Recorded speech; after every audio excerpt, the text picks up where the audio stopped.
ফুয়াদ ভাই, এবারে আরেকটা বিষয় একটু আলোচনা আনতে চাই। বিএনপির ভারপ্রাপ্ত মহাসচিব হিসেবে মনোনীত হয়েছে রুহুল কবির রিজভী।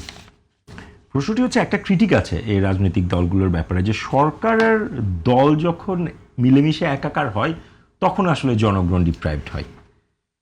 এই ক্ষেত্রে আসলে কি মনে হচ্ছে আপনার, এই বিএনপি এবং বিএনপির সরকার এবং বিএনপির দল হিসেবে সেই দূরত্বের জায়গা আছে কিনা, বা নতুন যিনি মহাসচিব আছেন তিনি আসলে সেই জায়গাটাতে আসলে কন্টিনিউ করতে পারবেন কিনা? না দেখেন, এটা নিয়ে একটা বড় তর্ক আছে। আপনি যদি আমাদের জাতীয় অধ্যাপক রাজ্জাক সাহেবের যদি তার যে PhD thesis party politics in south political parties in India, তার যে লাস্কির অধীনে তিনি যে এলএসসিতে যে পিএইচডি করলেন, গবেষণা করলেন, শুধু এটা আমাদের দেশের সমস্যা না। রিপন ভাই কারেক্টলি পয়েন্ট আউট করেছেন। আপনি দেখেন যে লোকসভার এমপি কিনে ফেলতেছে, করাপশনের ভয়, মামলার ভয়, অ্যাসাসিনেশনের ভয় টয় দেখায় সব জায়গায় করছে।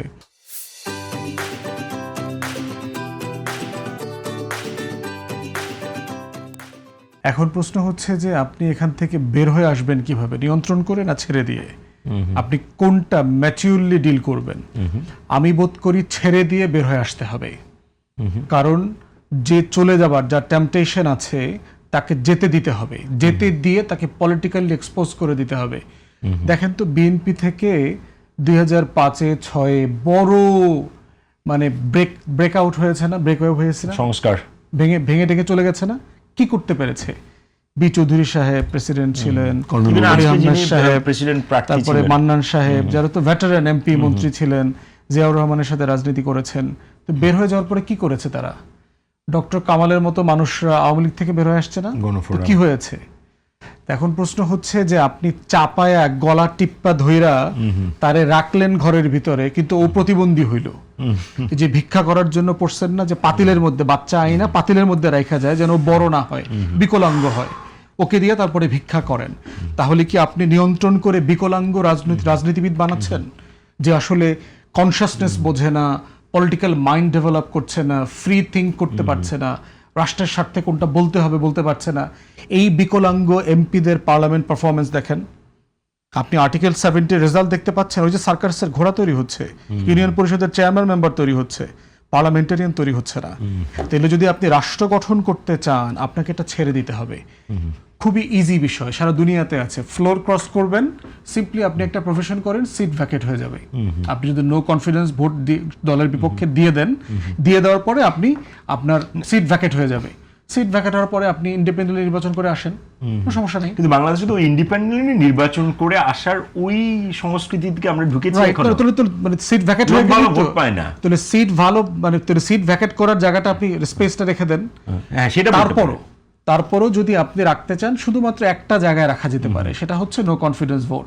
তাহলে হর্স ট্রেডিংটা হবে না, বা অন্যান্য বিলের ব্যাপারে আপনি এটা ফ্রি করে দেওয়া দরকার। প্রবলেম হচ্ছে যেই দলের নেতাকর্মীদেরকে আপনি তৃণমূলে, দলের অভ্যন্তরে গণতন্ত্রের চর্চার মধ্য দিয়ে বড় করছেন না, সাডেনলি তাকে এমপি নির্বাচনের পরে তাকে গণতন্ত্র চর্চা করতে যখন বলছেন, সে কিন্তু গণতন্ত্র চর্চা করতে পারছে না। কারণ হচ্ছে যে সে 30-40 বছর একটা খাঁচায় বন্দি অবস্থায় জীবনযাপন করেছে, তেল মেরে, তোষামদি করে, চাঁদাবাজি করে, অন্যেরটা খেয়ে পরে, ফরমাইশি করে সে যে রাজনৈতিক কর্মী হয়েছে, তার প্রসেসটা কি দেখেন বাংলাদেশের রাজনৈতিক কর্মী হবার।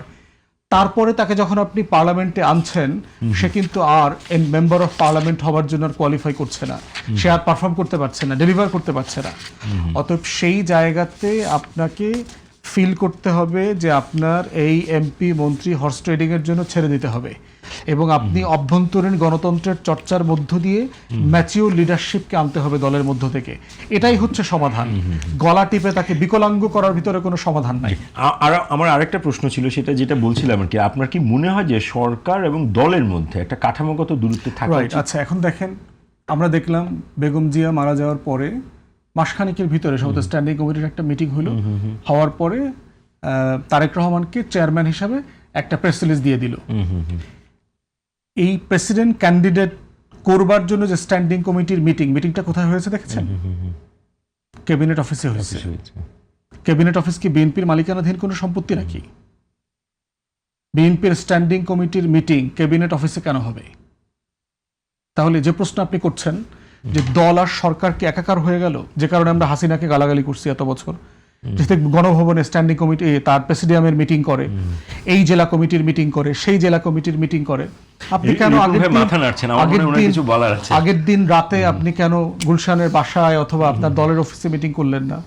তাহলে এই যে দল আর সরকারকে আপনি একাকার করে ফেলছেন ল্যান্ডস্লাইড ভিক্টোরির মধ্য দিয়ে, এতে করে যেটা হবে একের পর একই ভ্যাকুয়ামে, একই ভয়েডের ভিতরে রাষ্ট্র পড়বে, দল পড়বে, এবং এভাবেই কিন্তু আপনার রাষ্ট্র ডেমোক্রেটিক পাথ থেকে স্লিপ করে গ্র্যাজুয়ালি।